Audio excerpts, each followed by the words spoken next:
My name is Steve, and I'm the marketing manager here at Surefire Local. I am really excited to be your host today and to welcome back Tim Yush from Market Sharp, who is here to be here for another great webinar.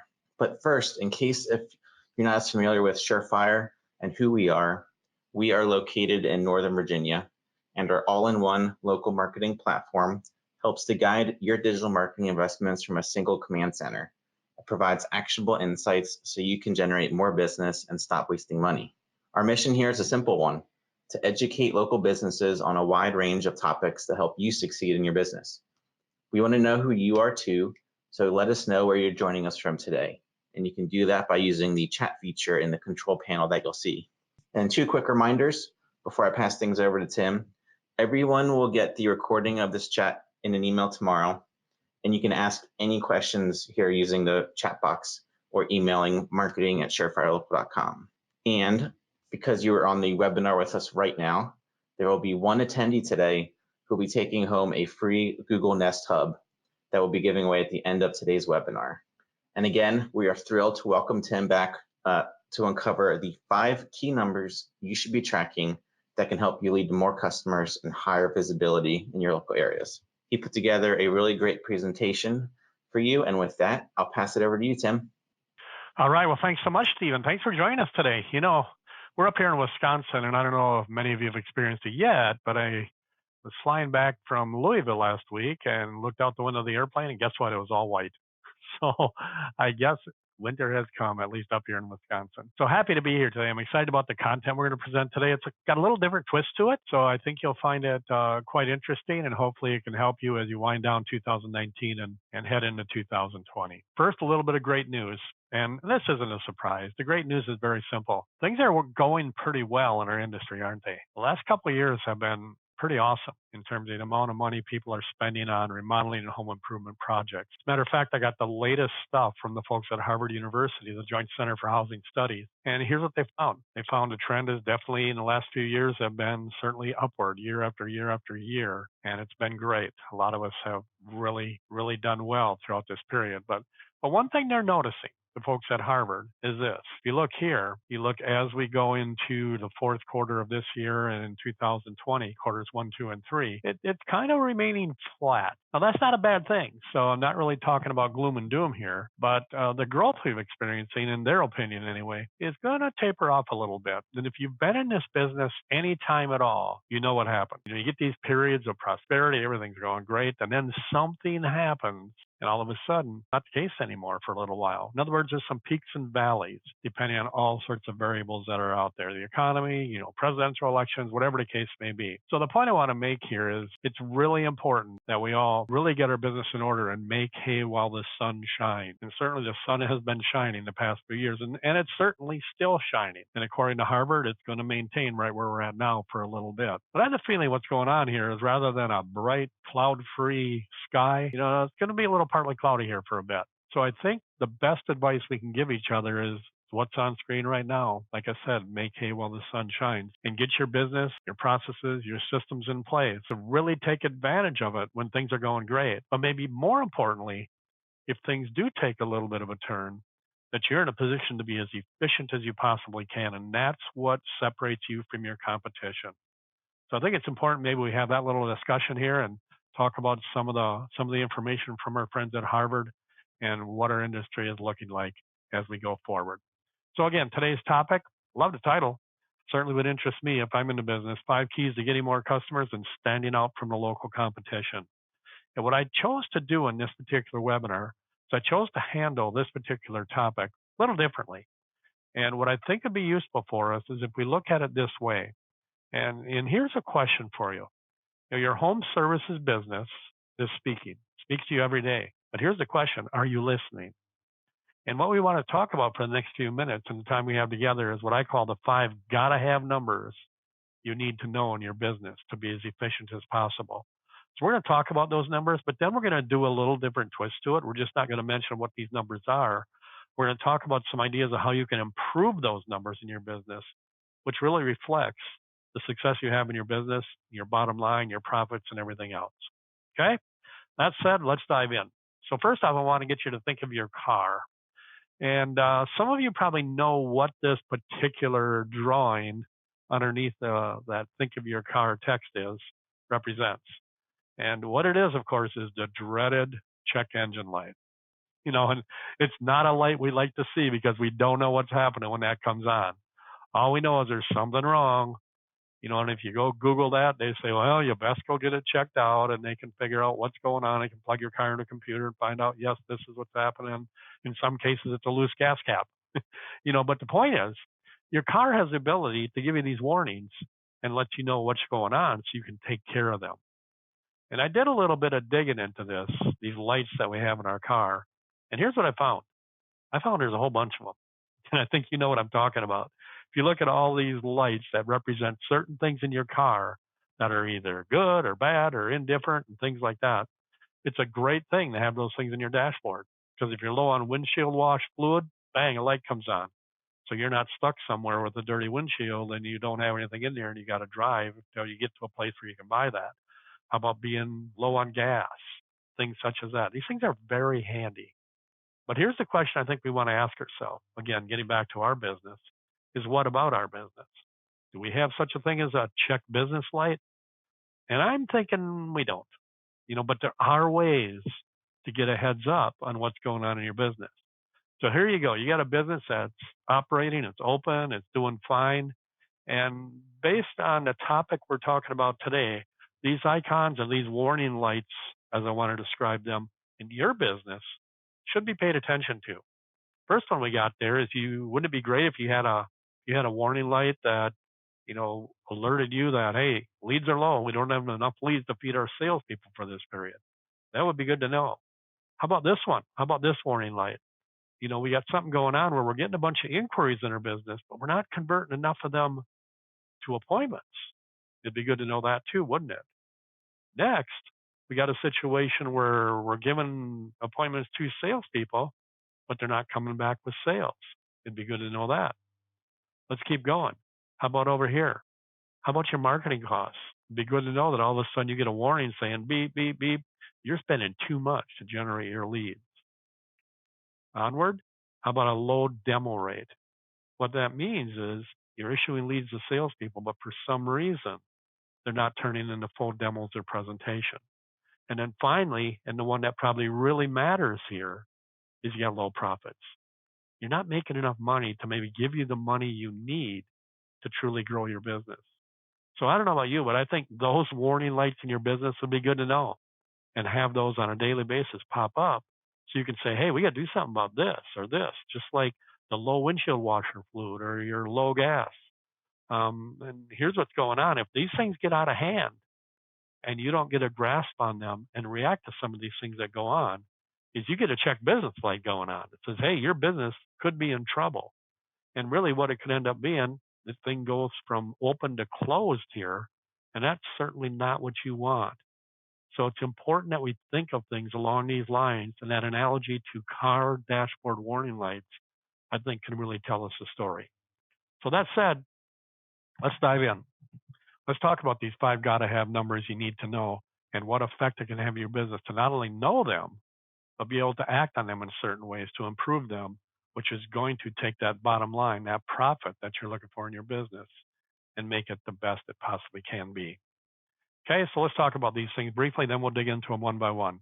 The first number you really need to know and get a grip on is your inquiry to set appointment conversion percentage. Okay, we'll talk about that a little bit more. Secondly, your set appointment to actual demo or presentation percentage. Third, your salespeople's closing ratio. That's an obvious number that many of us track. The fourth one, your salespeople's and your lead sources, NSLI. If you don't know what that stands for, it's net sales per lead issued. Okay, that's a great number that tells a huge story in your business. And finally, fifth thing, you really need to know your marketing costs per sale. Okay, so those are the 5. Again, what we're going to do is we're going to talk about these 5. I'm also going to give you some benchmarks of what's typical in the industry and maybe what you should shoot for as a number related to these 5 numbers. And that's going to put you in a position where you can determine, hey, we need to improve this a little bit because we're kind of behind the curve on that deal. Okay, so we're going to talk about these individually. Before we do, how about a quick lesson in lowering your numbers? you've joined us on webinars before, you've probably heard us talking about this. If you're new to this, you might find this quite interesting. And what it is, it's our friends at UPS, who's pretty much an efficient company. And what they did is they had their trucks drive about 2.5 billion miles last year. And the company said its research found that by doing one thing differently, it saved them driving 28 million miles and 3 million gallons of fuel, which went straight to their bottom line. And many of you know what this is, some of you may not. And really what it is some geek there figured out if they route their drivers to like never turn left, their efficiency goes way up and they drive 28 million miles less and so forth. Who would have thunk that unless somebody did some analysis and knew this stuff and analyzed these numbers and figured this out? Here's a former UPS driver who's now a company spokesman says, you know what? The only left turn we make is to come home.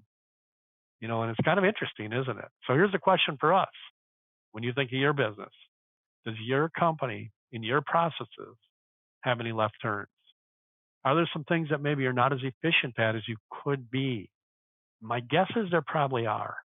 So we want to dig into that. We want to talk about these things called key performance indicators in your business and really find out where you sit and then figure out ways we can get a little better at these things in your business. And what I chose to do is use as a baseline for our conversation today some information that came from a really pretty popular book.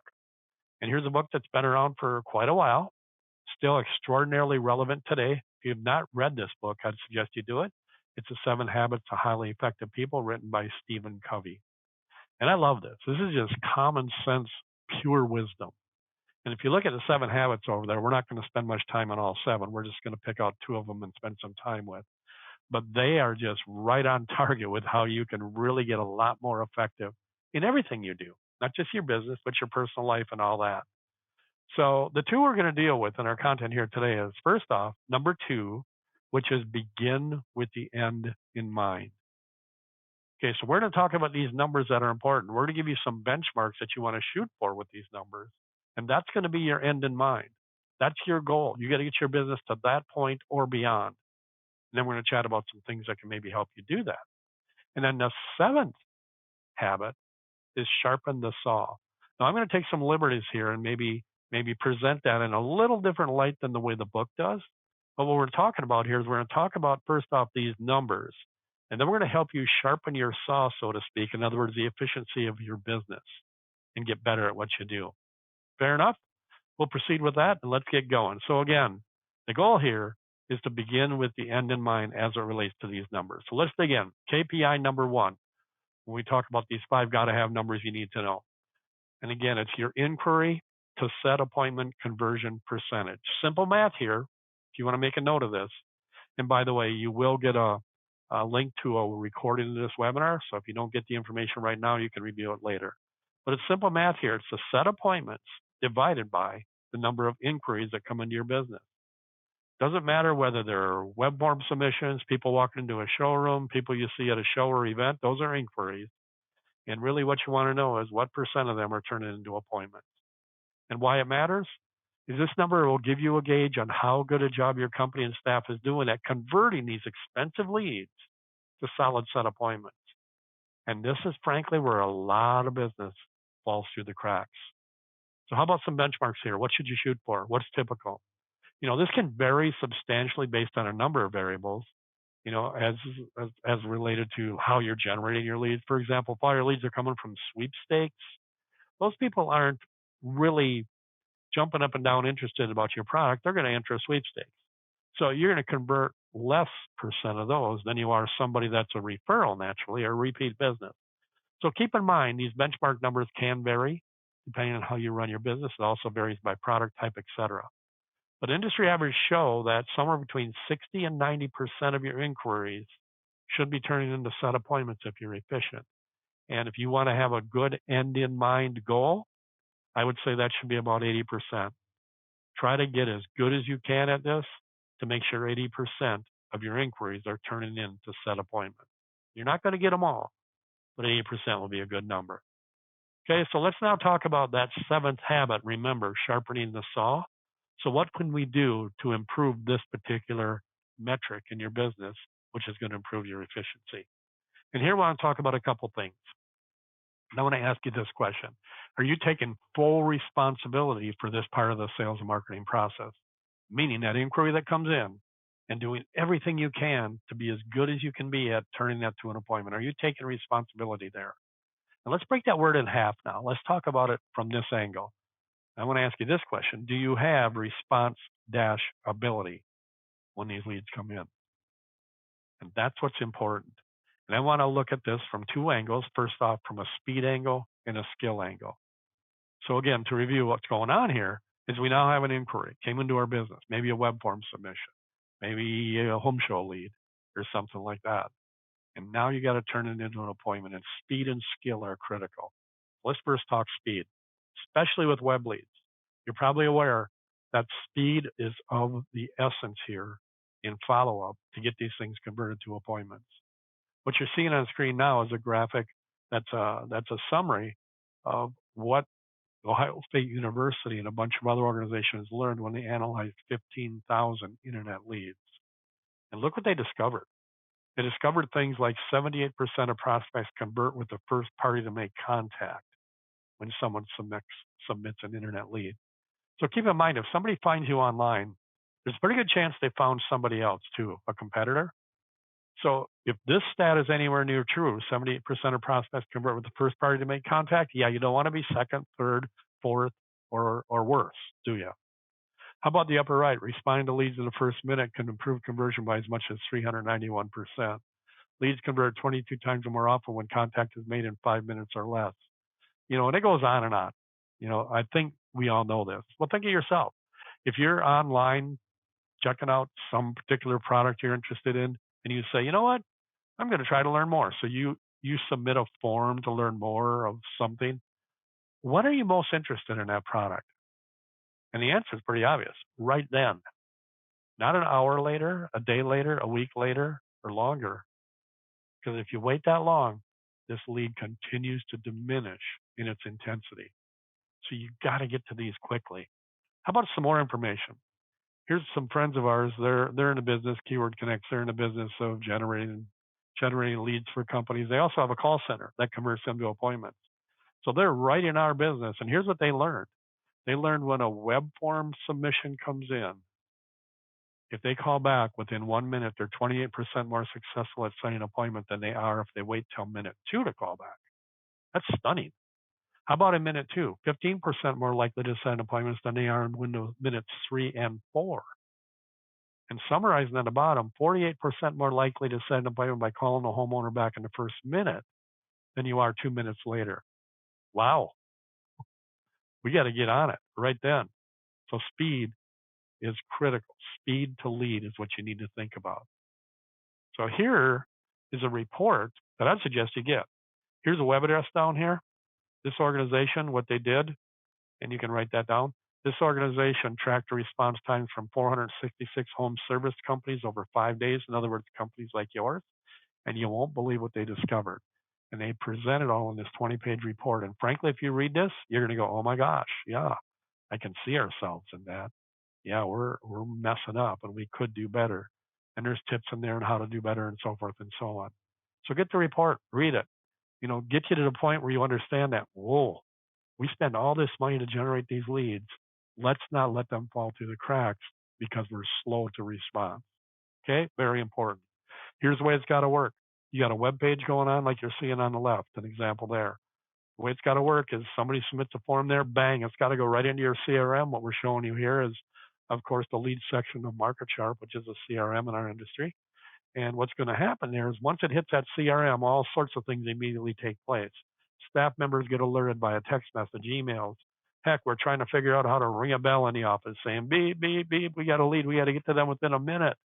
So technology can aid you and get you through this and make you way more efficient. On top of that, the minute that lead hits the CRM, all sorts of communications start taking place with the person that submitted it. So you're putting them into a lead nurturing process. And that's going to help your cause as you go through this buyer's path to purchase. So that's what technology can do nowadays that can help you. So that's speed. Let's now talk skill. And this is a big one. So in other words, okay, you got a lead. You even got a mechanism to get to them quickly.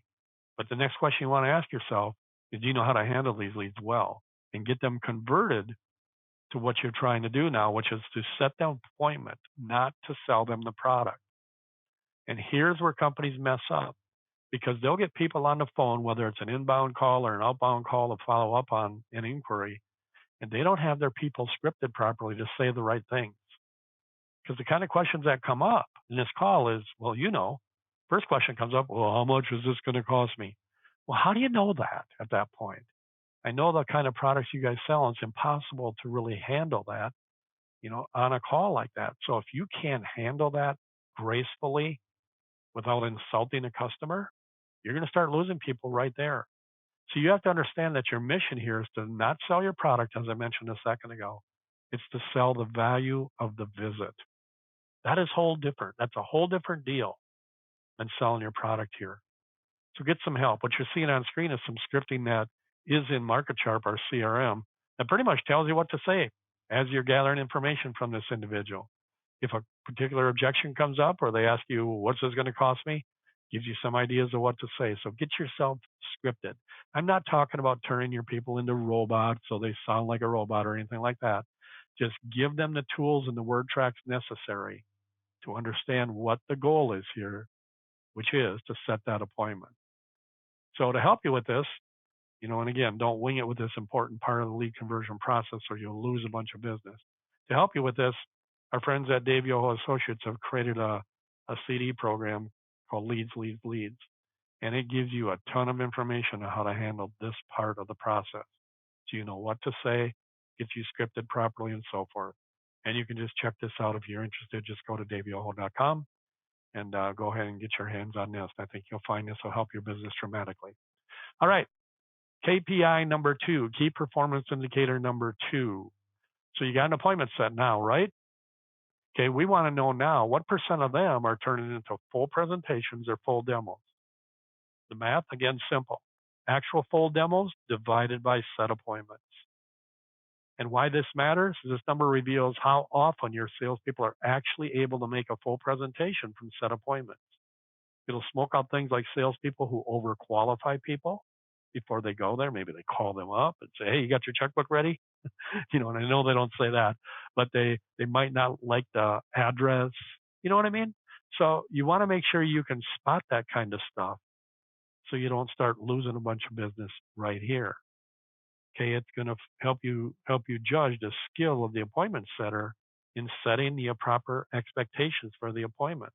So if too many of these are falling through the cracks, something's going wrong in that appointment setting process, and people are bailing on these appointments for some reason. So you want to be able to spot that. Typical benchmarks, common numbers, again, varies depending on a number of things, such as lead source, et cetera, could range from 70 to 95%. You may want to have that end in mind goal of your company of having 85% of your set appointments turn in to complete demos or presentations. Okay? So, success habit number 7, sharpening the saw. What can we do here to help? Here it's pretty simple. I suggest you embark on what I call lead warming. And what that is you got that appointment set, right? And there's some time that's between then and when the salesperson gets there to make the presentation. What can you do to make this homeowner relaxed, reduce their anxiety, and make them look forward to seeing you so they don't do things like not be there or cancel the appointment or maybe just have one of the buy-in parties present and things such as that. So yeah, we want to warm them up a bit. So the kind of things you can do is you can send them maybe a letter that has a picture of the salesperson that's going to come and see them. Oftentimes you don't have time to get anything in the mail. So you can send them an email that says the same thing, maybe with a link of some of your online reviews, things such as that. Heck, maybe you got some sort of consumer guide, maybe in PDF form you can send their way. That really gives them some great ideas to look for when selecting a contractor. And guess what? When your salesperson makes the presentation, you're going to fulfill all that stuff. But it's got a third-party appeal to it. Or maybe nowadays a lot of people want to be communicated to via text message. So get text messages out to them. Again, just getting them in a position where they're looking forward to you arriving. And there's not this dead time between when the appointment is set and when the salesperson arrives. Do some things to create great first impressions for your company and that will improve your demo rates dramatically. And it'll also impact your closing rates dramatically because first impressions have long legs and they continue to go on throughout the process. All right, KPI number 3, your salespeople's closing ratio. Again, a number we're all pretty familiar with. We really know what that's all about. But I think there's a couple ways to look at this. And I got 2 different ways to look at it. One way is closed sales divided by leads issued to salespeople. And the second way is closed sales divided by leads actually demonstrated. You should know both. You should know both those closing ratios. Why it matters? This number reveals a good indication of how well your salespeople are doing when given an opportunity to make a presentation and or acquire appointment. See, if you only analyze salespeople based on leads demoed, what you're not learning in some cases that too many of the leads you're giving to salespeople aren't turning into complete presentations. In other words, the leads issued, are not necessarily turning into leads demoed in too many cases. You can smoke that kind of stuff out and find out how your salespeople are performing along those lines. Typical benchmarks in the industry, common numbers here range from 20 to 50%. Again, depends a bit on products you sell. And have a end in mind goal to close 30 to 35% of your salespeople's demoed leads. And that would be a great benchmark you should shoot for. And again, that can vary again based on your product type. So keep that in mind. So what are some of the things you can do to sharpen your saw here? And there's plenty. And we'll talk about those after we get to KPI number 4 because they're somewhat related. So KPI number 4 is your salespeople's and your lead source, NSLI, net sales per lead issued to a salesperson or per lead issued that comes from a given lead source. That'll tell you a great story for both. Why this metric matters tells a big story. And with one number, it does it. First, it focuses on net sales, not gross sales. And that's what you're interested in. Secondly, because it's based on leads issued, it factors in the demo efficiency along with the closing and presentation efficiency. And this report should be run, like I said earlier, by both salespeople and by lead source. Okay, typical benchmarks here. Your product type's a big factor with this number, and it can vary depending on product type and your ticket size. Common numbers for exterior remodelers are between $2,500 and $3,500. Lower ticket items could have a little lower number. If you're exterior remodeler, windows, siding, roofing, things such as that, have an end in mind of about $3,000 for a goal. In other words, what that means is every time you issue a lead to a salesperson or you issue a lead from a given lead source, it's going to turn into $3,000 worth of revenue to your company on average. That's a great number to know. If that number is hovering in the $1,500 to $2,000 range, you got some work to do. You got to improve some things in your process. So awesome number. It can tell you a ton with just that one number. So let's sharpen our saw a little bit as it relates to getting your salespeople more efficient and also, finding out how your lead sources are performing. Okay, so the number here, the math is simple. Net sales divided by the number of leads issued to your salespeople. Not the number of leads they demoed, or not the number of inquiries you get. Net sales divided by leads issued to your salespeople. So what can you do?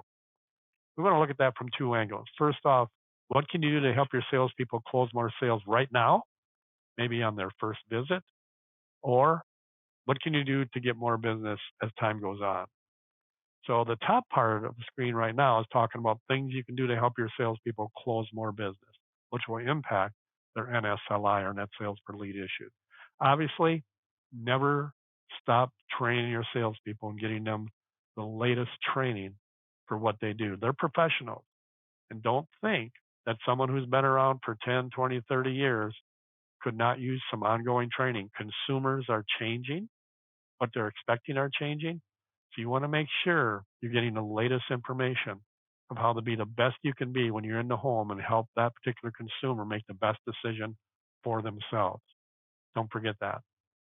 Something many companies don't leverage to help them sell more right away is using financing. I'm stunned that oftentimes I'll talk to somebody and say, hey, use financing in your business? And they'll say, nah, we really don't. It's kind of a hassle. And I'll say, really, why don't you use it? And what they say to me is, well, all of our customers pay cash. Why do I need to? Well, they pay cash because you didn't give them any other option.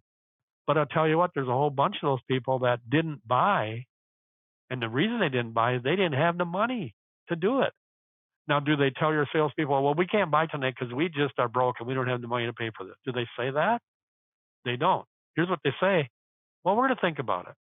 Then we're going to get some other estimates and things such as that. That's what they tell your salespeople, but that's not the real reason they didn't buy. They were not given a mechanism to make it affordable for them. So make sure, this might be one of the most important things we mentioned on this webinar. Make sure that in every situation where your salespeople present a price to a prospect, you give them an option for cash, because some people will pay cash, many will, but you also give them an option for financing and let them make that choice themselves. And that will get you some business you normally would not get otherwise. So if you need help to get hooked up with a finance company that can help you here, get in touch with us. We're hooked up with a couple that do a great job. They know how to teach you to use this for your benefit and for the prospect's benefit. So that'll help you close more sales. Next, if you're not using Remodeling Magazine's cost versus value study in your sales presentations to take sticker shock away from consumers, you're kind of missing out. And what this is, if you don't know, is every year Remodeling Magazine does a whole bunch of research and finds out what typical home improvement and remodeling projects cost in given geographic areas. And what you can do is when you're calculating the price of the project, you can let your prospect look this over and see what the going rate is for these kind of improvements. And you know why this works well? Because most commonly, what this magazine says things should cost is in line with what your prices are, or in many cases, a little bit higher. Now, will this work if your prices are substantially higher than this? No, it's not going to work then. But I can tell you that's not usually the way it works. So here's the way it goes. You're estimating 10 windows, right? So you're figuring the price and all that kind of stuff. And you say, hey, while I'm calculating the price, why don't you see what an industry publication has to say about what these kind of products cost? I know you don't buy these things often, so you probably have no idea what they cost. Well, here's a third party that can give you some sort of idea. So they go glance that over quickly, and all of a sudden they come and what comes into their head, and they look this over, and in the study it points out that 10 vinyl double hung windows typically cost $8,340 in your geographic range, or whatever that price is. So that's what they got in their head. Then you go calculate your price, right? And here's what I'd do if I were you. I'd say, hey, I got the price right here in my hand. Tell you what, if you guess it right on the head, I'll give them to you free. I'll give you the whole project free. Now, the chances of them getting that is about the same as winning a lottery, because you got probably 5, 6 digits there. So give them that opportunity. But you know what they're going to do? They're going to take a guess that's in line with what they just learned through that little research they did in that study. And they're going to come close to that number. So they blurt out that number, and you look at them and smile and say, well, good news. We're a little less than that. Here's what you don't want to do. You don't want to be half of what this says, or they're going to question you. So get your pricing in order so you can leverage this, would be my suggestion. And what I love is there's a great little graphic here. If you're interested in this, you can send me an email at tim@marketsharp.com, and I'll send you a PDF on this. And this just summarizes the article, so you don't have to have the whole magazine there. And it's got the various product types there. Let me go ahead and see. See, I got this blown up here. So here we got a typical entry door replacement steel, an average price in this geographic range of $1,471. We have windows, siding, so forth. So this is handy because really quickly at a glance, they can look this over and see where this is ending up. And that's very, very useful for you. So if you like this PDF, again, send me an email, tim@marketsharp.com, and just refer to this as the pricing PDF. And I'll send it off to you. I think your salespeople will find this useful. So those are some things you can do to impact your KPI number 4, which is your closing ratio versus issued and demo leads, when I'm speaking about immediate sales. But how about the people that don't buy right away? What can we do for those? If you look down the bottom there, you got 2 types of buyers. You got now buyers, you got future buyers. And here's what goes on. You go generate 10 leads, send your salespeople out. On average, they're going to come back with about 3 sales, right? Remember we talked about that KPI? A good end in mind is to close 30, 35% of your demo leads. But what about the 7 that don't buy right away? What happens there? Here's what we've learned. We've learned through research that these people that don't buy right away and tell your salespeople they want to think about it, get other estimates and all that, 60% of them end up buying a similar product from some company within a year. My gosh, that's more business than you got originally here when you sold the original 3. There's 4.2 more sales available in these original 10 leads. So don't abandon them. Hang with them. Because what happens is they get a tax return check back or something, and that gets them to the point where they're ready to pull the trigger. And if you're not there with your message at that instant, they might forget you. And they might end up Googling someone else, and they go get your job and put a job sign in the yard, and you drive by and it kind of ruins your day. You don't want that. So what you need to embark on, and again, technology helps dramatically, is lead nurturing. You want to put processes in place where you're staying in touch with these 7 that didn't buy right away over the course of the next year through automated email, text messaging, phone contact, social media, direct mail, etc. And you can set this up so it's all on cruise control. You can have a price increase postcard go out. You can have a link to the cost versus value study go out. You can have a link to some recent online reviews you got to go out. You can have something that goes out that talks about some sale you might have going on. That's going to shake some of these people loose that normally, when they get ready to go, may or may not come back to you. Somebody else might get in their face at that moment, and again, they get your sale. So let technology help you with this. With MarketSharp as a CRM, this can be totally automated. And just based on putting in an appointment result of demo maybe, meaning you did a presentation, they didn't buy, but they might, that'll trigger 10, 15 communications with this individual over the next year. And that will get you some business you normally wouldn't get. Okay, so those are just some ideas of how you can impact closing rate, either now or in the future. All right, last KPI, number 5, your marketing cost per sale and your marketing efficiency average. Now, the math here is simple. Dollars spent on each given lead source that you use divided by the revenue of sales received from that lead source. Again, simple math. Why it matters, knowing this number is really the holy grail for marketers, as it definitively tells where to spend your marketing dollars and maybe more importantly, where not to. Remember, what matters here is not cost per lead, but cost per sale.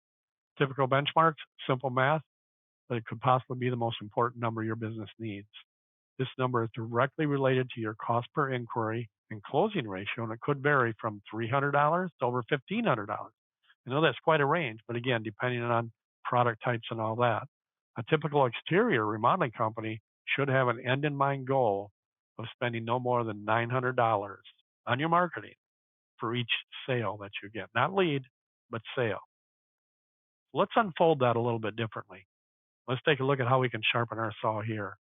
And let's talk about reducing the cost of this issued lead that we've talked about up till now. If you don't know what the cost of an issued lead is, recent research by our friends at Davio Associates has found out that most home improvement remodeling companies are spending about $403.01 in everything they're doing in their business marketing wise to get that lead issued to a salesperson. I didn't say it costs $403 to generate an inquiry. That's different. See, this involves getting an inquiry, evolving it to a set appointment, evolving it to a lead that goes through confirmation, and then finally gets issued to a salesperson. $403.01. By the way, that number is going up. Last year was $375. So we've got to get our arms around this. And if you want to know what that looks like in dollars and cents, it looks like a lot. So every time you give a lead slip to your salespeople, there's $400 and $3 and 1 penny. And an unconverted lead to your business is simply a cost. It really is. But I want to turn a page on that. And I think what we should focus on is not really so much on what we pay to get an issued lead. I think we really want to drill it down to what we paid to get a sold lead. So bear with me as I do a little math here. Okay, if we sell 1 out of 3, in other words, our closing ratio is 33%, and we got to generate 3 issued leads to get 1 sold lead, what does it cost us to get that sold lead? Well, essentially, it costs us 3 times our issued lead cost, which, if you remember, was $403.01. So now your cost per sold lead is $1,209.03. Okay? So that's the number that you want to look at. And many of you are saying, well, okay, how much should I spend on my marketing based on how much revenue I have? And here's our friends at Qualified Remodeler that it's very kind of them to provide these expenditure benchmarks based on different types of companies in the remodeling field. See, what they did is they looked at the top 500 remodelers in the country, and they're listed out here with categories of full service, design build, kitchen and bath, home improvement, and insurance restoration. And those categories make up the top 500 remodelers, and it makes up about 1 million jobs of $9.2 billion. What's interesting is how it varies depending on the product category it is. A full service remodeler is spending, on average, about 4.6 of their revenue on their marketing. Design build, 3.2. Oftentimes they're doing very large dollar value jobs, and they're not doing that many. So their marketing cost is typically lower. Kitchen and bath, starting to go up, 8.1.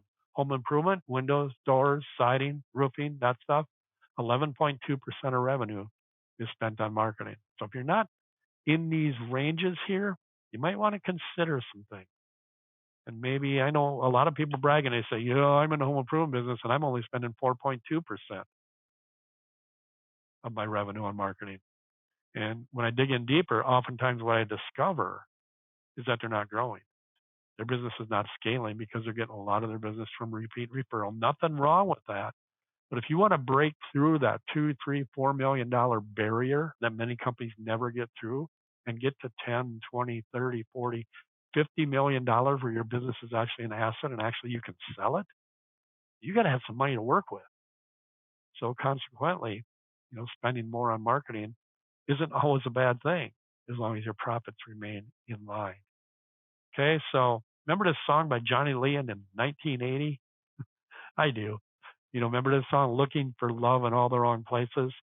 As it relates to this particular KPI, cost per lead, cost per sale, what we want to be concerned about is whether or not we're looking for leads in all the wrong places. We certainly don't want to in this day and age. So a little bit of quick advice here. A lot of business is coming through the internet. You know that. About 80% of people that begin a search for the kind of products you sell begin their research online.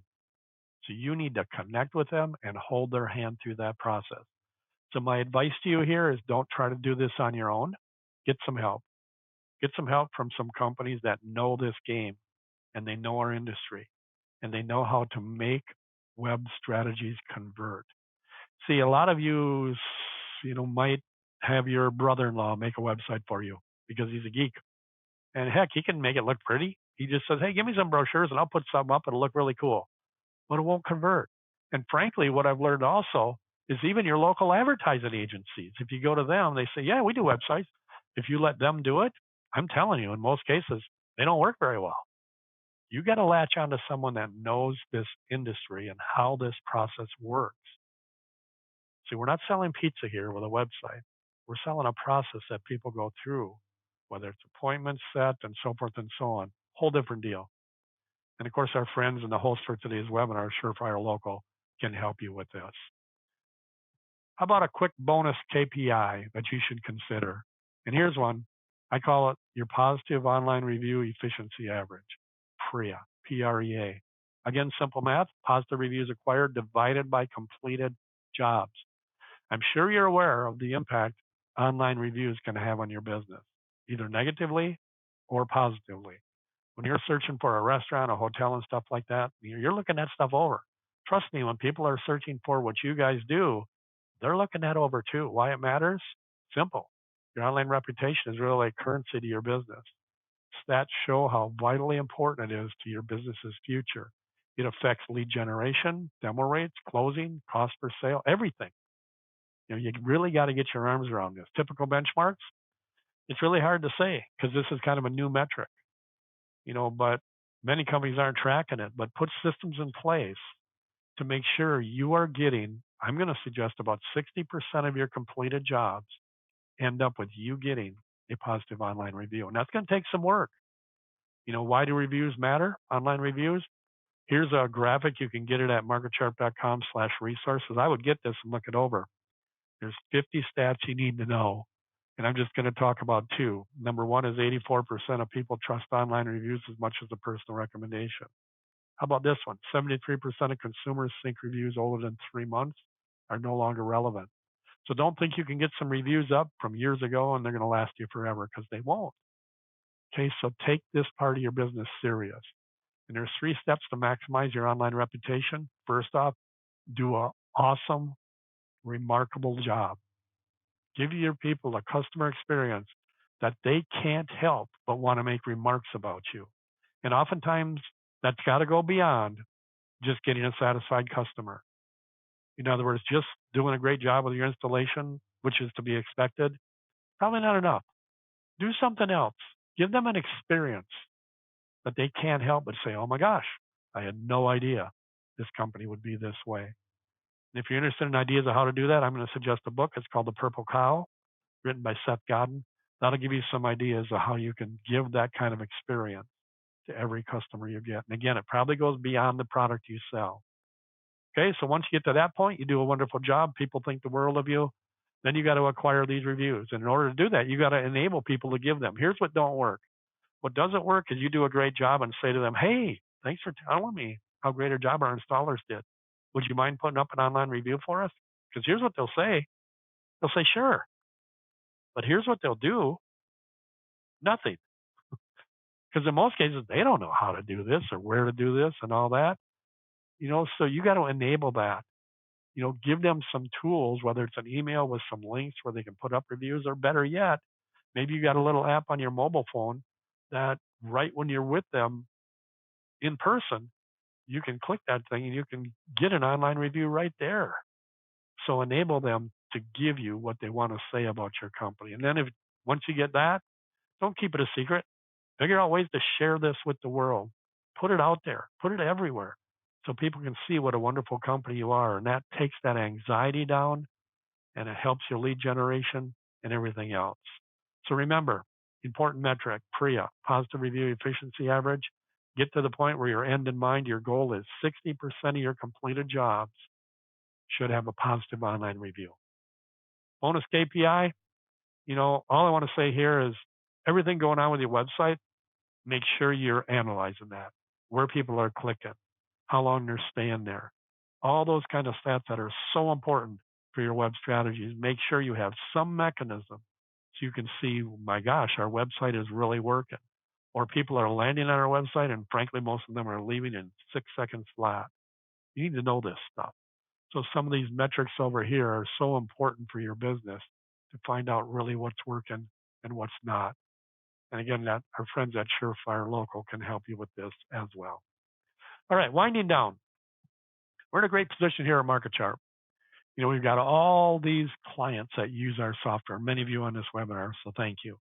And last year was a great year. As a matter of fact, last year, leads generated and managed through MarketChart totaled 2.3 million, which turned into just shy of 1.8 million appointments set, resulting in 1.5 million leads issued to salespeople, 1.2 million leads demoed, turning into 430,000 sales made with an average sale of $7,500.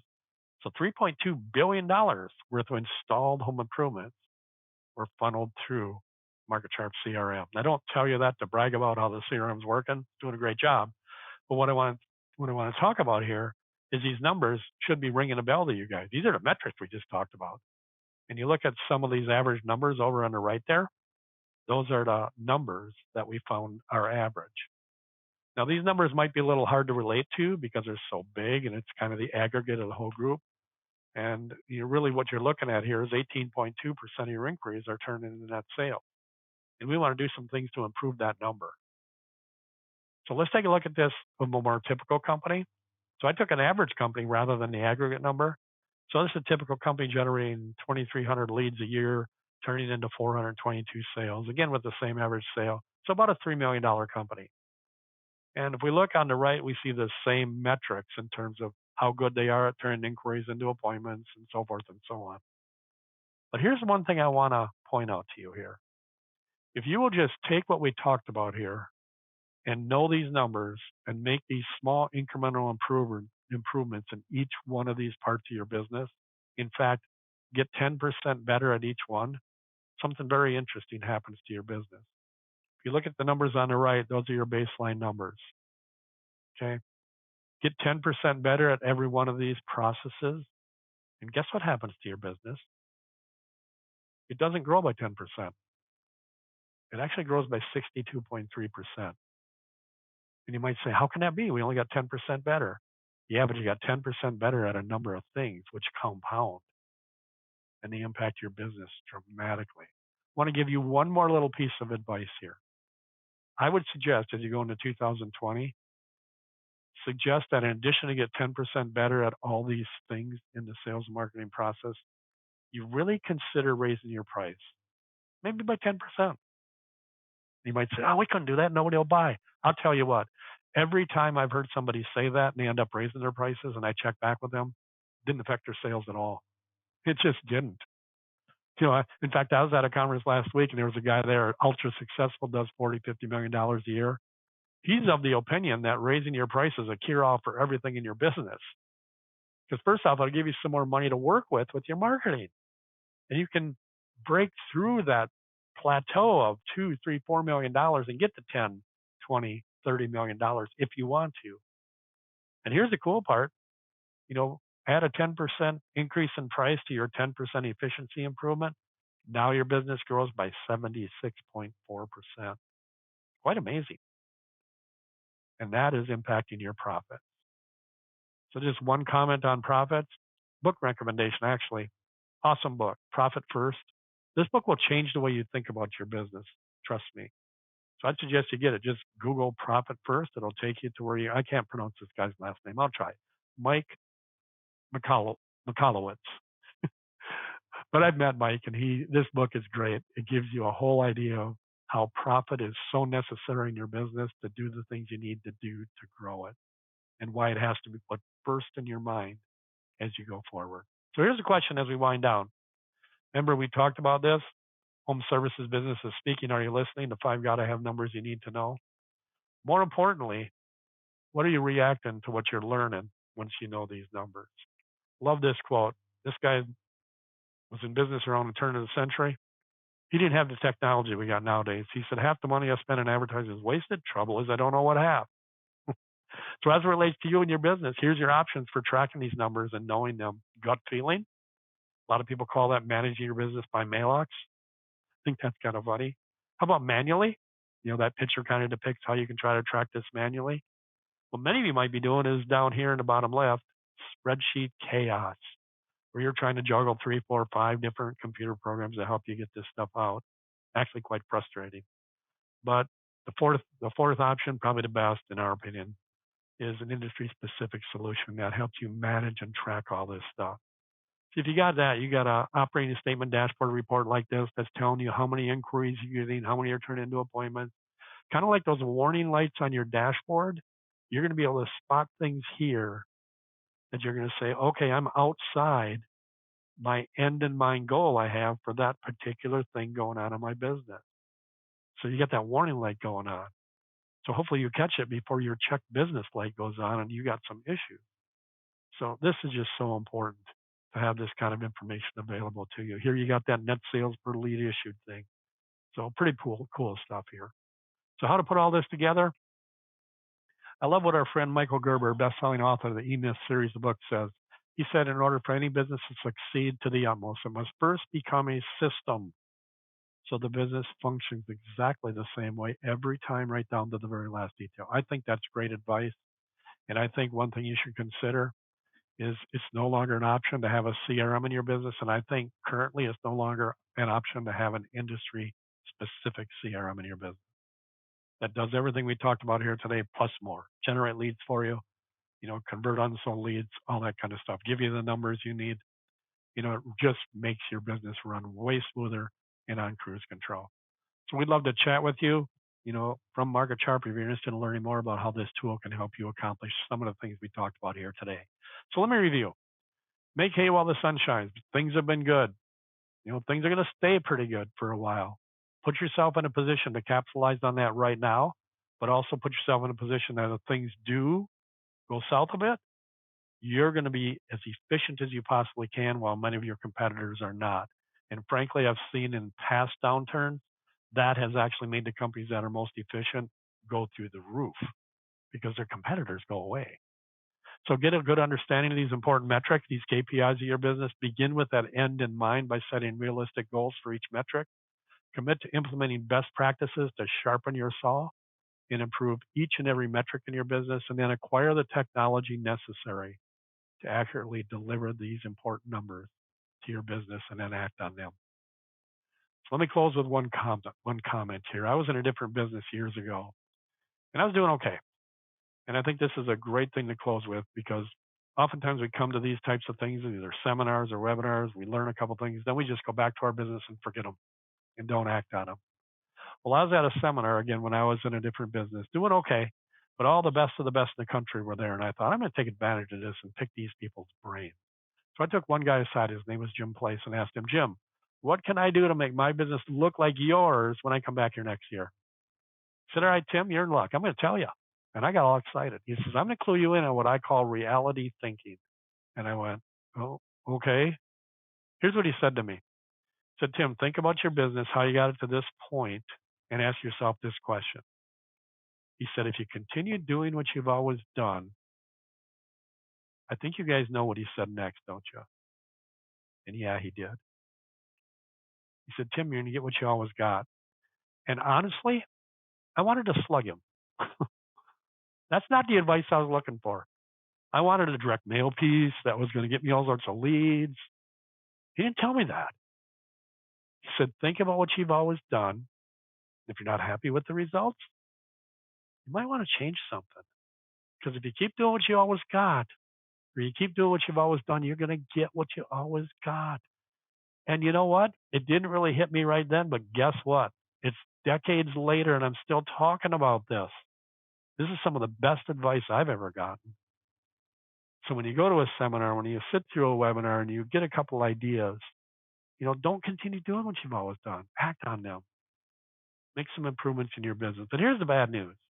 In today's marketplace, if you do what you've always done and you look forward in the next year or 5 years from now, you're going to get less than you always got in terms of results for a variety of reasons. So with that, I'm going to pass it back to Steve, and I think he's going to ask you a poll question here and let us know whether you'd like to learn any more about services of the sponsors of the webinar. So Steve, are you with us? I am. All right. Thank you, Tim. That was absolutely a lot of great material, and I hope everyone was able to learn something new, because that's ultimately what we're here for. So as Tim mentioned, before I announce the Google Nest Hub winner, I wanted to offer everyone the chance to learn more about Surefire Local and Market Sharp and how we can help you in your business. So I just launched a poll. This is a great opportunity to explore how you can take advantage of the latest innovations in technology to streamline core business processes and maximize your dollars. So please take a moment to let us know if you'd be interested in joining a call with either Surefire Local, Market Sharp, or both of us. If you say yes, we will be in touch after the webinar with next steps. And if you are a current customer, 1, thank you for joining us today. And 2, there's just no need to answer the poll. You can just reach out to your account manager with any questions. All right, one more moment. Thank you for everyone who are answering. Closing up the poll. All right, to everyone who said yes, thanks. We look forward to continuing the conversation with you. And now on to today's giveaway. The lucky winner of the Google Nest Hub is Steve Reeve. Steve, if you can please email marketing@surefirelocal.com with your full mailing address, we'll be sure to ship that right out to you, just in time for the holidays. So as we bring today's webinar to a close, again, a huge thank you to you, Tim, for leading today's talk, and to all of you for taking the time out of your day to join us. We hope you learned something new. If you can, please take a minute to fill out the survey at the end. That'll let us know how we did today and what topics you would like to learn about in the future. We love checking out your suggestions as we plan out our future webinars. So thanks again for joining us today, and I hope you have a great rest of your day.